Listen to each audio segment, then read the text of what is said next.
जय हिंद दोस्तों। 15 जून 2020 को गलवान घाटी में हुए भारत और चीन के बीच में हिंसक झड़प में भारत के लगभग 20 जवान शहीद हो गए। उस समय चीन का एग्जैक्ट डाटा तो रिलीज नहीं किया गया, लेकिन साल 2021 में चीन ने अपनी तरफ से डाटा रिलीज किया, जिसमें यह बताया कि हमारे भी 4 सैनिक मारे गए। लेकिन एक ऑस्ट्रेलियन वेबसाइट कलेक्शन की यह रिपोर्ट कहती है कि चीन के लगभग 38 सैनिक मारे गए। दोस्तों, यह पहली बार नहीं है जब भारत और चीन के बीच में हिंसक झड़प देखने को मिल रही है। इससे पहले भी साल 1974 में असम राइफल्स के 4 जवान शहीद हो गए थे। इसके अलावा 1975 में भी एलएसी यानी कि लाइन ऑफ एक्चुअल कंट्रोल पर हिंसक झड़प देखने को मिली थी, लेकिन कभी इतने जवान उस समय शहीद नहीं हुए थे। लेकिन 2020 में जो घटना हुआ था, इससे पहले इतनी हिंसक झड़प कभी देखने को नहीं मिली थी। 15 जून 2023 को इसको पूरे हुए लगभग 3rd एनिवर्सरी हो चुके हैं। इस पर बहुत सारे नेता को प्रक्रिया आ रहा है, जिसमें सभी नेता जो है वो सैनिक को शहादत को नमन करते हुए नजर आ रहे हैं। सारे गोदी मीडिया यह बताने में लगे हुए हैं कि प्रधानमंत्री नरेंद्र मोदी ने चीन को लाल आंख दिखा दिया, जिसके कारण वो भाग गए। लेकिन आज के वीडियो में हम जानेंगे कि प्रधानमंत्री के लाल आंख दिखाने पर चीन का क्या असर पड़ा, और सबसे बड़ा प्रभाव कि आज 3 साल बाद भी गलवान घाटी की रियलिटी क्या है। दोस्तों, वीडियो में आगे बढ़ने से पहले बता दूं कि ये सारे जो डाटा लिए गए हैं उसका लिंक डिस्क्रिप्शन में मिल जाएगा, आप वहां से भी जाकर पढ़ सकते हो। तो आज 3 साल बाद गलवान घाटी की क्या स्थिति है, यह समझने के लिए आपको यह समझना पड़ेगा कि 15 जून 2020 को आखिर हुआ क्या था। अप्रैल 2020 से ही चीनी सैनिक पूर्वी लद्दाख जैसे क्षेत्रों में घुसपैठ करना शुरू कर दिया था।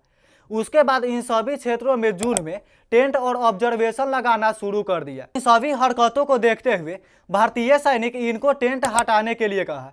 रिपोर्ट्स के अकॉर्डिंग कर्नल संतोष बाबू वहां पर गए और हटाने के लिए कहे, जिसके बाद से इनकी धक्का मुक्की हो गई।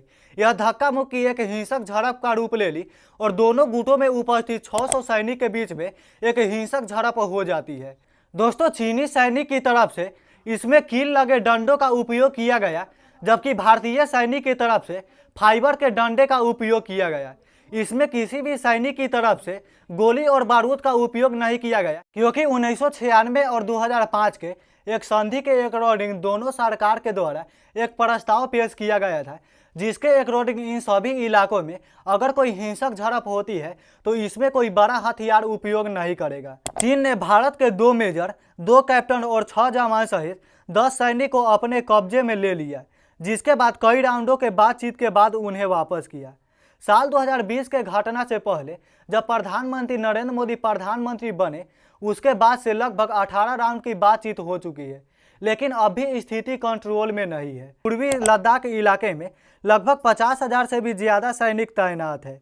चीन के साथ हमारे संबंध अच्छे हो, लेकिन संबंध अच्छे तभी हो सकते हैं जब सीमा पर अमन चैन हो, समझौते का पालन हो। ये कोई हमारे शब्द नहीं है, ये भारत के विदेश मंत्री एस जयशंकर का शब्द है। लेकिन हमें यह भी नोटिस करना चाहिए कि दोनों देशों के बीच में काफ़ी बॉर्डर टेंशन बना हुआ है। दोनों देशों के बीच में 5 पॉइंट ऐसे हैं जिनको लेकर अभी सहमति नहीं बनी हुई है।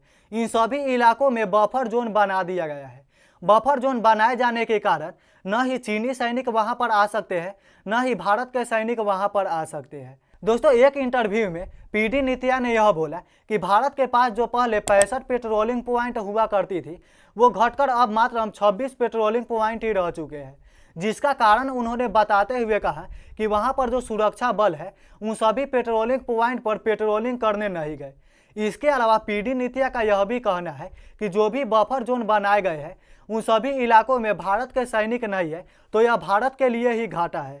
यह धीरे धीरे यह सभी जो इलाका है वो चीन के नियंत्रण में चला जाएगा और पूरी तरीके से चीन इन सभी पर कब्जा कर लेगा। बहुत सारे एक्सपर्ट का यही मानना है कि धीरे धीरे यह चीन के नियंत्रण में चला जाएगा। रिटायर्ड मिलिट्री अधिकारी का यह कहना है कि बफर जोन बनाना कोई समस्या का समाधान नहीं है, युद्ध के लिए हटाया गया एक कदम है। मन की बात करने वाले प्रधानमंत्री नरेंद्र मोदी को यह कौन बताएगा कि देश की बात मन की बात से ऊपर होती है।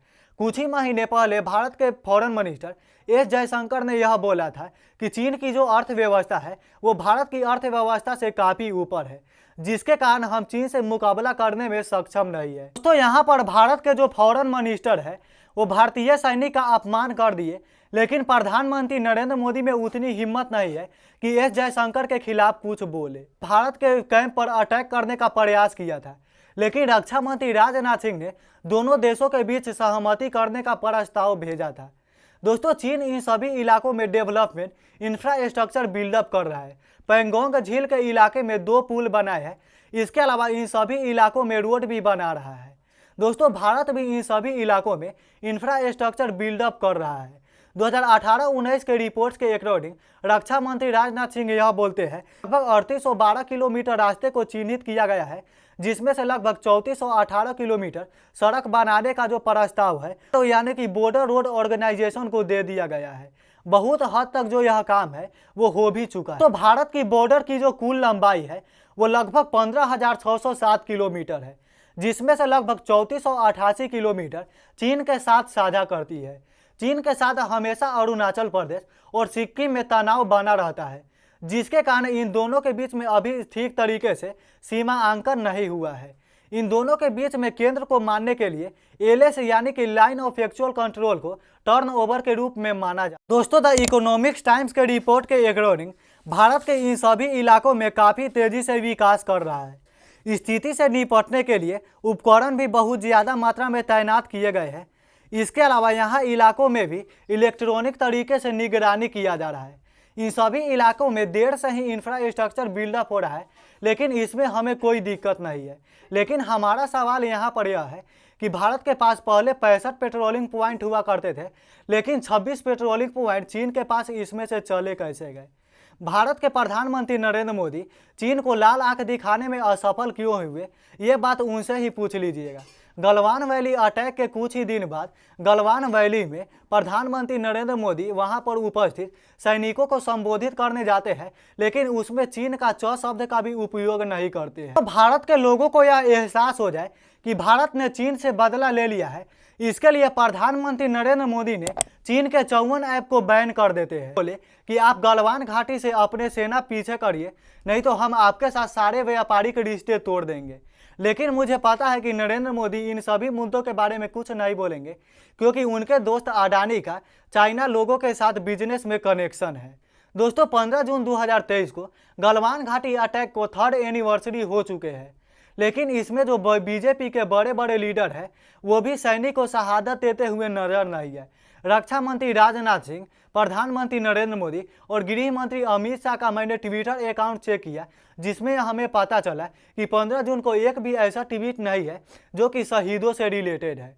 दोस्तों, मुझे नहीं पता कि ऐसा ट्वीट क्यों नहीं किया, लेकिन अगर इन सभी मुद्दों पर ट्वीट नहीं कर रहे हैं तो ये शर्म की बात है, क्योंकि इतने बड़े घटना को अगर भूल जा रहे हैं तो ये किसी भी प्रधानमंत्री के लिए बहुत ही शर्म की बात है। दोस्तों, जब साल 1962 में भारत और चीन के बीच लड़ाई हुआ था, तब भी हमारी जो इकोनॉमी थी वो चीन के इकोनॉमी से काफ़ी छोटी थी, लेकिन उस समय यह कोई नहीं बोलने आया था कि हमारी जो इकोनॉमी है वो चीन के इकोनॉमी से काफ़ी छोटी है, जिसके कारण हम नहीं लड़ पाएंगे।